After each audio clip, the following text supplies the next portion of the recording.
আসসালামু আলাইকুম। আজকে যারা দর্শক শ্রোতা কথাগুলো শুনতেছেন, হয়তো আমার কথায় অনেকটা অবাক হবেন।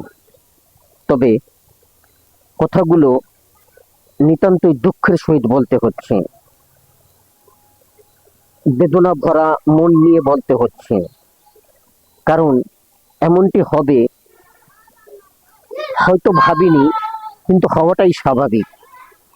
আমাদের দেশে যারা কলেজ ভার্সিটিতে পড়ালেখা করে, তাদের বেশিরভাগই আসলে এই ধরনের আল্লাহ ভীরু হয় না।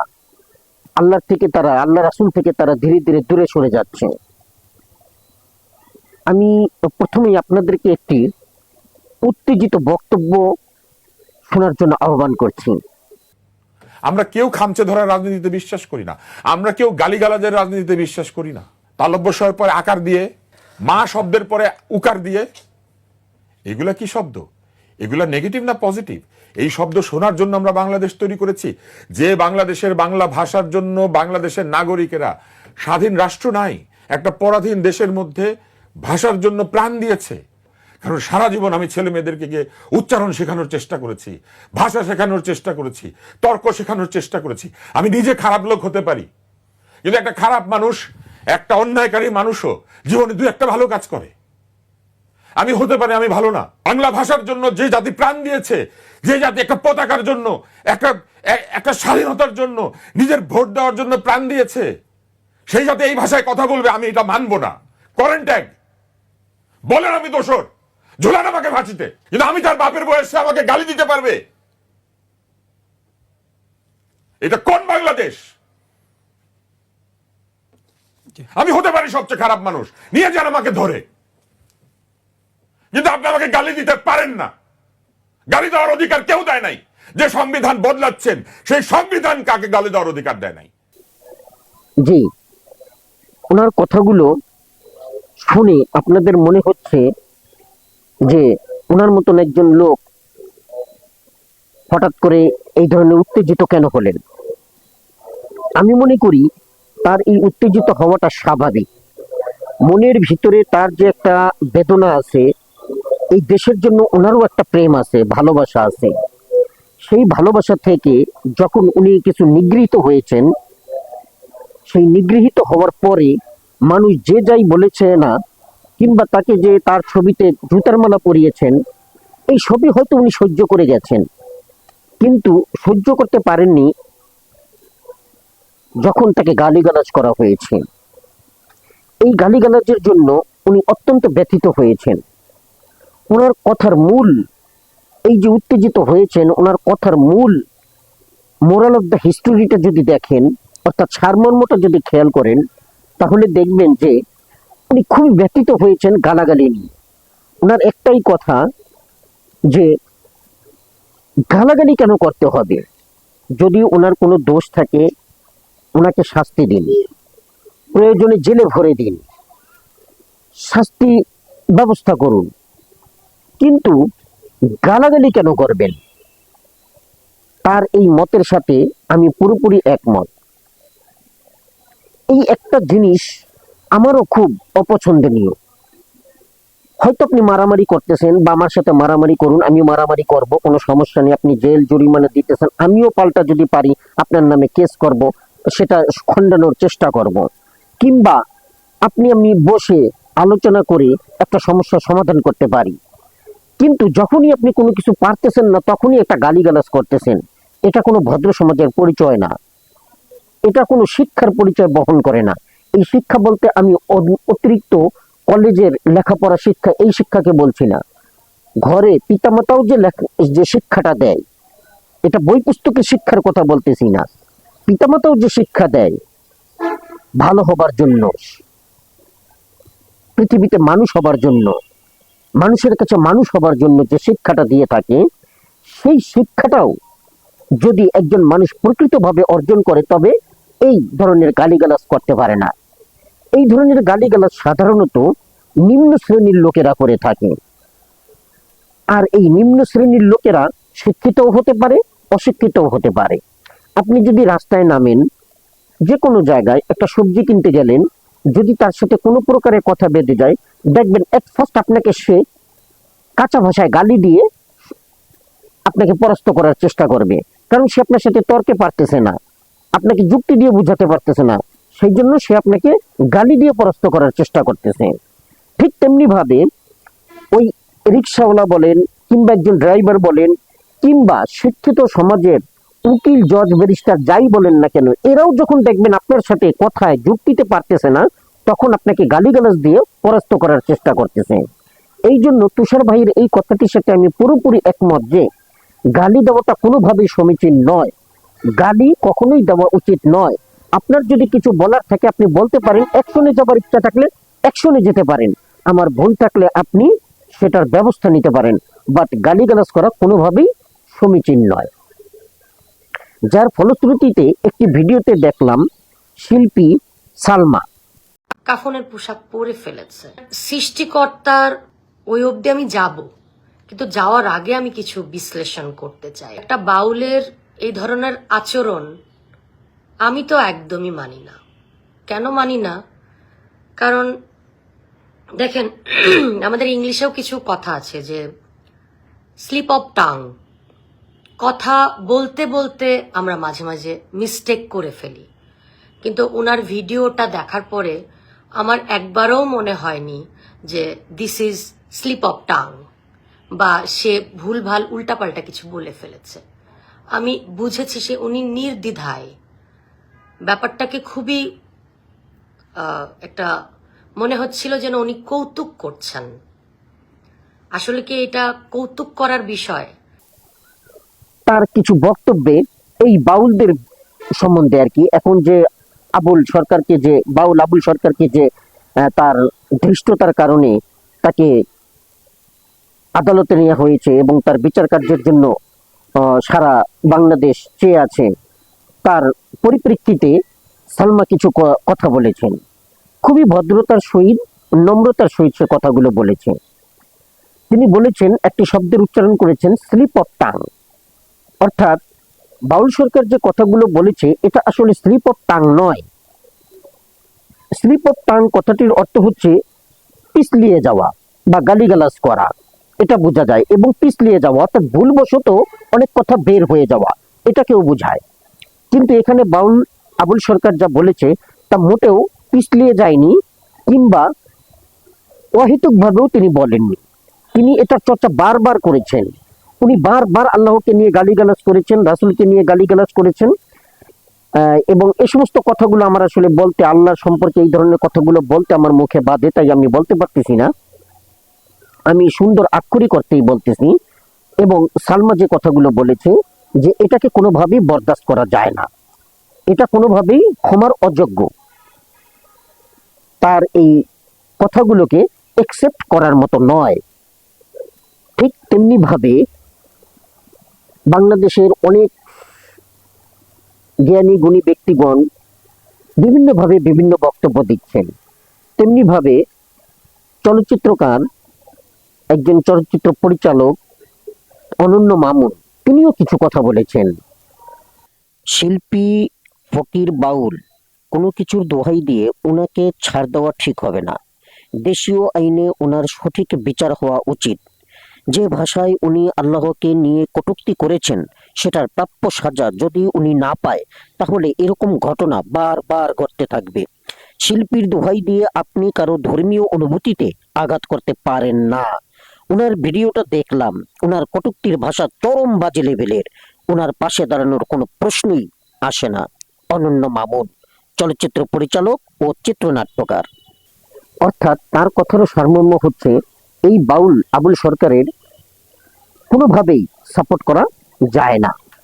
তেমনি ভাবে গণপরিষদের রাশেদও কিছু বক্তব্য দিয়েছেন এবং সেই সব বক্তব্যে তিনি বেশ ভালোভাবেই, জোরালোভাবেই আবুল সরকারের তীব্রতা করেছেন, অর্থাৎ তার বিপক্ষেই বলেছেন, যেটা ন্যায়সঙ্গত সেটাই তিনি বলেছেন। এনসিপি যখন আল্লাহ ও রাসূল এর বিরুদ্ধে কটুক্তকারী বাউল আবুল সরকারের পক্ষ নিল, তখন এনসিপিকে বয়কট করাটা ছিল আপনার আমার ইমানের দাবি। তেমনি ভাবে আবার এই রাশেদ খান বলেছেন, হ্যাঁ, এনসিপি কে নিয়ে তিনি এই কথাগুলো বলেছেন। শুধু তাই নয়, আজকে রাশেদ খান যে শুধু এনসিপি কে নিয়ে এই কথা বলেছেন তাই নয়, আরো অনেকে বলেছেন। যেমন ইফতির গুড বাই বলেছেন, এনসিপি ইফতিকার ইফতির গুড বাই। তিনি বলেছেন, যাদের কাছে বাউলের সম্মান বেশি এমন খোদাদ্রোহীদের বয়কট করুন। আবার এই ইফতির গুড বাই যে কথাগুলো বলেছেন এর মধ্যেও কিন্তু অনেক কিছু লুকিয়ে আছে। আবার আহমেদ রাফি তিনি কিছু কথা বলেছেন, হুজুরদের যদি গায়রত থেকে থাকে তাহলে হাসনাত সার্জিসদেরকে অন্তত কোনো ইসলামী প্রোগ্রামে দাওয়াত দিবে না, বললেন আহমেদ রফিক হাফি। অত্যন্ত যৌক্তিক এবং যুক্তিসঙ্গত কথা বলেছেন। যাদের সঠিক বিবেক আছে তাদের উচিত হবে না তাদেরকে এই এনসিপি কে কোনো প্রোগ্রামে দাওয়াত করা। কেন বললাম কথাটা, আসলেই এনসিপি যেভাবে আবুল সরকারের পক্ষ নিয়ে কথা বলেছেন, আবুল সরকারের পক্ষ নিয়ে এই কথা বলা নয়, এটা আসলে শুধুমাত্র আল্লাহর বিপক্ষেই কথা বলা হয়। কারণ আজকে ভোট ব্যাংকের জন্য আজকে এনসিপি যে রূপ ধারণ করেছে এটা খুবই ভয়াবহ। এটা আমার কল্পনাও ছিল না যে কখনো এই ছেলেগুলো, এই মেয়েগুলো, এই তরুণ প্রজন্ম এইরকম ব্যবহার করতে পারে। তবে এদের দ্বারা এটাই আশা করা যায়, কারণ এরা ঢাকা ভার্সিটির ছাত্র তো। আর ঢাকা ভার্সিটি বা এই ধরনের উচ্চ লেভেলের কলেজ ভার্সিটিতে যে সমস্ত ছেলেমেয়েরা পড়ে তারা বেশিরভাগ এই ধরনেরই হয়ে থাকে। তবে এদেরকে দিয়ে সেটা আশা করিনি, সেই আশায় তারা ঘুরে বালি দিয়েছে। আর এই জন্যই আজকে এনসিপি, ন্যাশনাল সিটিজেন পার্টিকে মানুষ বলে এনসিপি, অর্থাৎ ন্যাশনাল চিলড্রেন পার্টি। কেন বলে? তাদের এই অদক্ষতার কারণেই, অবুদ্ধিতার কারণেই। শুধুমাত্র আপনাদের যে কথাগুলো বলতেছেন, যত কথাই বলেন না কেন, যা কিছুই করেন না কেন, একটি কথা মনে রাখবেন, এই দেশে না যারা ইসলামের বিপক্ষে বা আল্লাহর বিপক্ষে, আল্লাহ রাসূলের বিপক্ষে কথা বলেন তারা কখনোই সফল কাম হতে পারেন না। তাদের পরাজয় এই বাংলার মাটিতেই হয় এবং বহু প্রমাণ তারা দেখেছে। তসলিমা নাসরিন থেকে শুরু করে আরো অনেকেই, তাদের পরিণতি কি হয়েছে তা আমাদের সবারই জানা। এমনকি আপনাদেরকে একটি জলজন্ত উদাহরণ দিচ্ছি, গোলাম মাওলা রনি।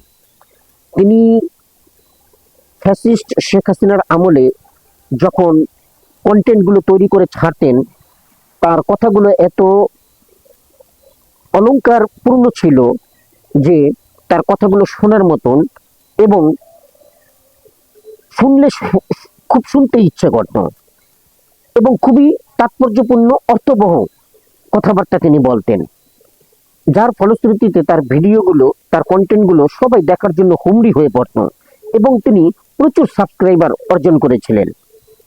এভাবে হতে হতে একদিন হঠাৎ করে তিনি ইসলামের বিপক্ষে একটি কথা বলেন।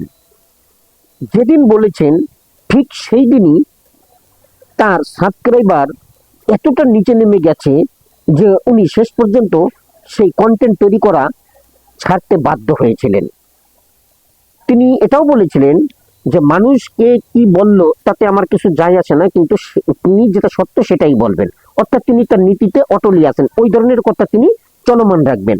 যার ফলশ্রুতিতে এখন পর্যন্ত গোলাম মাওলা রনির আর কোনো গ্রহণযোগ্যতা এই বাংলাদেশের মানুষের কাছে নেই। বাংলাদেশের মানুষ তাকে গ্রহণ করে না, যতই এখন সুন্দর কথাবার্তা বলুক না কেন, তার কথার যতই তাৎপর্যপূর্ণ অর্থবোধ হোক না কেন, কিন্তু তাকে কেউ এখন আর গ্রহণ করে না। তাই এখন ব্যাপারটা হয়েছে যে এরকম, যে ভাই ওদের কি হয়েছে, তেমন কিছু না, নিজের পায়ে নিজে কুড়াল মেরেছে। এনসিপির অবস্থা হয়েছে তাই, আপনারা নিজেদের পায়ে নিজেরাই কুড়াল মারছেন। এমনিতেই আপনাদের দলের বেশ কিছু নেতা নেত্রীকে নিয়ে বিভিন্ন প্রশ্ন আছে, যেমন যারা তাকে নিয়ে বিভিন্ন ট্রল হয়ে থাকে এবং সেই ট্রলগুলো যুক্তিসঙ্গত, কারণ উনি একজন উচ্চশিক্ষিত, মেধাবী এবং খুবই গুণসম্পন্ন, বুদ্ধি সম্পন্ন মহিলা। কিন্তু তারপরও একটা কথা মনেই রাখতে হবে যে আল্লাহ তাআলা পুরুষ এবং নারী দুইটি জাতি সৃষ্টি করেছেন। এই দুইটা জাতির পুরুষের যেমন দায়িত্ব আছে, তিনি যেভাবে সব জায়গায় উপস্থান হতে পারেন, তেমনি একটি নারী সব জায়গায় সেইভাবে উপস্থাপন হতে পারেন না। এটা সৃষ্টিরই স্রষ্টা, অতএব এটাকে মেনে নিয়েই চলতে হবে। কিন্তু সেইটাকে না মেনে নিয়ে যারা এমন কিছু ভিডিও করেছেন, অর্থাৎ সেক্সুয়াল ব্যাপার নিয়ে যে ভিডিওগুলো করেছেন, যার ফলে বাংলাদেশের মানুষের কাছে তিনি অনেকটা নিন্দিত, তারপরও মানুষ তাকে অনেকটা গ্রহণ করার চেষ্টা করতেছে। এখন দেখা যাবে সেটা ভবিষ্যতে কতটা তাকে গ্রহণ করে আর কতটা ত্যাগ করে। তো এই সমস্ত ঘটনার কারণে আপনাদেরকে অনেক সতর্কতা অবলম্বন করে চলতে হবে। এইভাবে আল্লাহ রাসূলের বিপক্ষে গিয়ে আপনারা কখনোই ভোটে জয়ী হতে পারবেন না, কিংবা আপনাদেরকে কেউ গ্রহণই করবে না। ভোটে যেটা তো বহুত দূরের কথা। আপনারা নিজেদের পায়ে নিজেরা কুড়াল মারবেন না, এমন ভুলটি করবেন না কখনো। অলরেডি করে ফেলেছেন, এমন ভুল থেকে আপনারা শুধরে আসুন এবং জাতির কাছে ক্ষমা চান। আপনারা যে বক্তব্যগুলো দিয়েছেন তা থেকে একটা ছোটখাটো ক্ষমা চেয়েও আপনারা যদি এর থেকে পরিত্রাণ পান, তবে আপনাদের ফল খুবই শুভ হবে, খুবই মিষ্টিদায়ক হবে। তা না হলে আপনাদের ফল ভালো হবে না। যেমনি যারার কথা বলেছিলাম, তেমনি ভাবে আপনাদেরকে আরেকটি উদাহরণ দিচ্ছি। ক্যাপ্টেন হাসনাত, যাকে আমরা খুব গর্ব সহকারে স্মরণ করি, তাকে খুবই ভালো লাগে এবং সে একজন উদীয়মান নেতা বলি। কিন্তু আপনারা তার একটি ভিডিও দেখাই, আপনারা ভিডিওটি দেখুন। আপনার কাছে আমার যে প্রশ্ন, যে আপনি জাতীয় নাগরিক পার্টির মুখ্য সংগঠক দক্ষিণাঞ্চল বাংলাদেশের, আপনি অত্যন্ত সাহসী মেধাবী একজন নেতা। এ তরুণদের নেতৃত্ব নিয়ে দেশের মানুষের অনেক আশা আকাঙ্ক্ষার জায়গা ছিলেন আপনারা। কিন্তু সেখান থেকে দেখা গিয়েছে আপনাদের প্রতি ধীরে ধীরে মানুষের মধ্যে একটা অনাস্থার জায়গা তৈরি হয়েছে। জনগণ এখন সেরকম আস্থা যেন রাখতে পারছে না আপনাদের উপরে।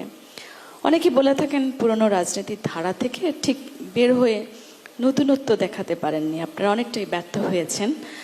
মানুষের চিন্তার এই পরিবর্তনে আপনারা কি চিন্তিত, কিংবা নিজেদের জায়গা থেকে বিষয়টা নিয়ে কি আপনাদের কখনো ভাবায়? হাসনাত আব্দুল্লাহ।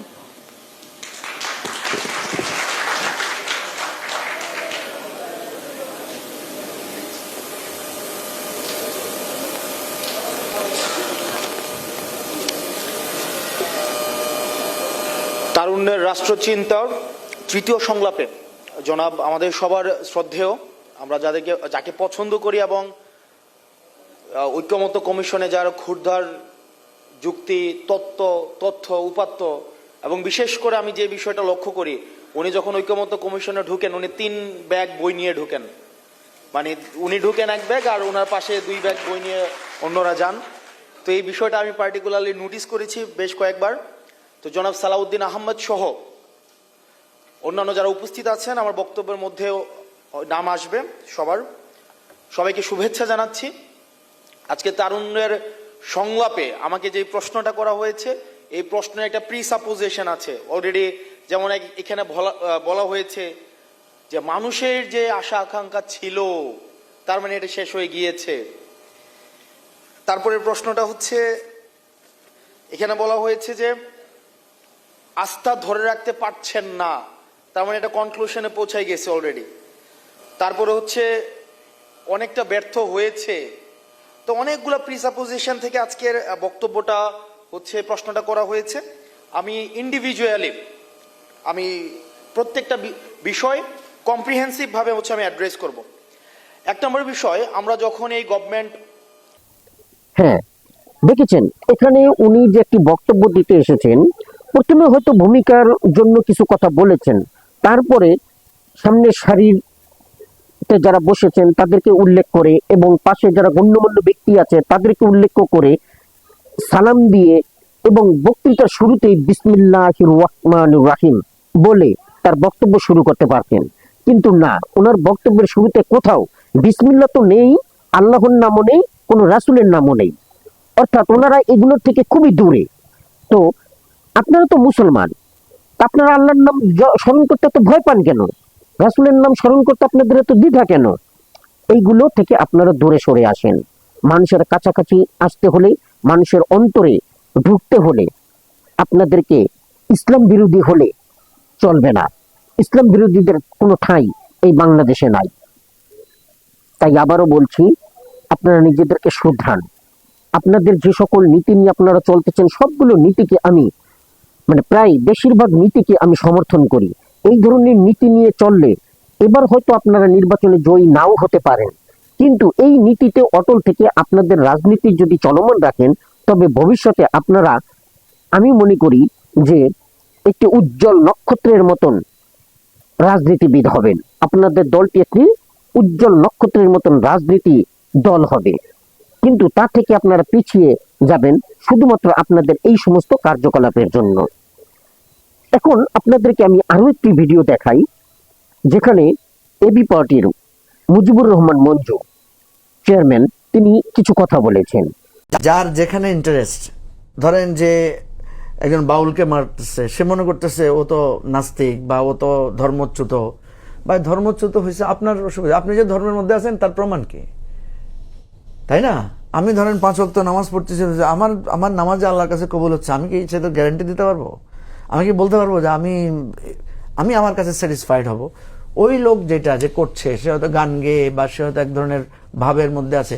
আমি দেখেছি বাউলদের মধ্যে এরা সুফি সাধকরা যারা আছে, ওদের সাথে আমাদের চিন্তার কিন্তু ব্যাপক পার্থক্য আছে, আমাদের সাথে অ্যাপারেন্টলি মিলবে না।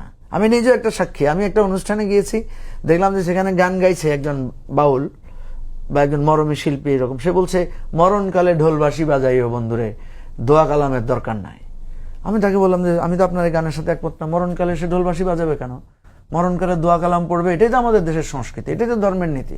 সে আমাকে বললো যে না, কোরআন শরীফে একটা আয়াত দেখি আমাকে বললো যে বলছে যে মৃত্যু হচ্ছে তোমার স্রষ্টার কাছে তুমি ফিরে যাচ্ছ, এটা হচ্ছে তোমার return to the your almighty Allah, ক্রিয়েটারের কাছে। তো তুমি তো আনন্দ করে যাবা, ঢোলবাসি বাজায় আনন্দ করতে করতে যাবা, তুমি কান্না করবা কেন? এই যে দেখেন, এটা হচ্ছে তার ইন্টারপ্রিটেশন, এটা হচ্ছে তার ভাবের জায়গা থেকে তার চিন্তা। তো সুতরাং আমার চিন্তা দিয়ে তাকে আমি বিচার করলে হবে না, আমার চিন্তা থেকে বিচার করলে সে নাস্তিক, ঠিক আছে? আর ওর চিন্তা দিয়ে আমাকে চিন্তা করলে সে ভাবে আমি পথভ্রষ্ট। তো এই সমস্ত চিন্তার অ্যাগ্রেসিভনেস থেকে আমরা এই মব তৈরি হয়, এই অসহিষ্ণুতা তৈরি হয়। আপনি তো কাউকে ধ্বংস করতে পারেন না, আপনাকে কেউ আইন হাতে তুলে নেওয়ার, আপনি যত কিছুই বলেন, আপনাকে আইন হাতে তুলে নেওয়ার এখতিয়ার রাষ্ট্র দেয় নাই। হ্যাঁ, এই কথাগুলো উনি খুবই যুক্তিসঙ্গত বলেছেন। এটাই হচ্ছে কথার সারমর্ম। আপনি নাস্তিক হতে পারেন, তাই বলে আপনাকে শাস্তি দিতে হবে, জেল জরিমানা করতে হবে, আপনাকে ফাঁসির দড়িতে ঝুলাতে হবে, এটার পক্ষপাতিত্ব আমিও না। কারণ নবী করিম সাল্লাল্লাহু আলাইহি সাল্লামের যুগেও তো নাস্তিক ছিল, তার চাচা তিনিও তো একজন নাস্তিক ছিলেন, তিনি তো কখনো আল্লাহকে স্বীকার করেননি। তাই বলে কি তাকে তিনি ফাঁসিতে ঝুলিয়ে দিয়েছেন কিংবা তাকে মেরেছেন? না, এমনটি করেননি। অতএব নাস্তিক তার চিন্তা ভাবনা নিয়ে সে নাস্তিক থাকবে। আপনি আস্তিক, আপনার আল্লাহর প্রতি বিশ্বাস থেকে আপনি চলবেন। কিন্তু একটা জিনিস বুঝতে হবে, এখানে তিনি যেটা বলেছেন যে এটাই আমাদের সংস্কৃতি, না, এটা আমাদের সংস্কৃতি না, এটা হচ্ছে আমাদের ইসলামের সংস্কৃতি, আমাদের বাংলাদেশের সংস্কৃতি এটা না, এটা হচ্ছে আমাদের ইসলামের সংস্কৃতি। এই ইসলামের সংস্কৃতিটাকে আমাদের ধারণ করতে হবে এবং আল্লাহ রসুলকে বিশ্বাস করেই সব কাজেই অগ্রসর হতে হবে। যে যার মতবাদ নিয়ে চলুক না কেন, যদি কেউ পথভ্রষ্ট হয় তবে তাকে পথে আনার জন্য আপনাকে তার সাথে কথা বলতে হবে, বুঝাতে হবে, তাকে সঠিক পথ দেখাতে হবে। তারপর সে যদি গ্রহণ করে তো ওয়েলকাম, না গ্রহণ করলে তারটা নিয়ে সে থাকবে। কারণ আল্লাহই তো বলেছেন হেদায়েতের মালিক একমাত্র তিনি আল্লাহ, অন্য কেউ নন। অতএব আপনি পারেন শুধুমাত্র তাকে উপদেশ বাণী শোনাতে, তাকে দাওয়াত দিতে, কিন্তু আপনি তো তাকে হেদায়েত দিতে পারবেন না। অতএব এই ধরনের মনের চিন্তা ভাবনা থেকে আমরা দূরে থাকি। আর আবারও এনসিপির শুভকামনা করে আমি আবারও কিছু কথা বলছি যে আপনারা আল্লাহ রসুলের বিরোধিতা করবেন না, কিংবা তাতে কোনো প্রকার সহযোগিতাও করবেন না, এমনকি কাউকে এই ব্যাপারে সহযোগিতা আশ্বাসও করবেন না, তাহলে আপনাদের সব ফল কখনোই ভালো হবে না। আশা রাখি আপনারা বুঝতে চেষ্টা করবেন এবং নিজেদেরকে শুধরানোর চেষ্টা করবেন। ধন্যবাদ। আসসালামু আলাইকুম।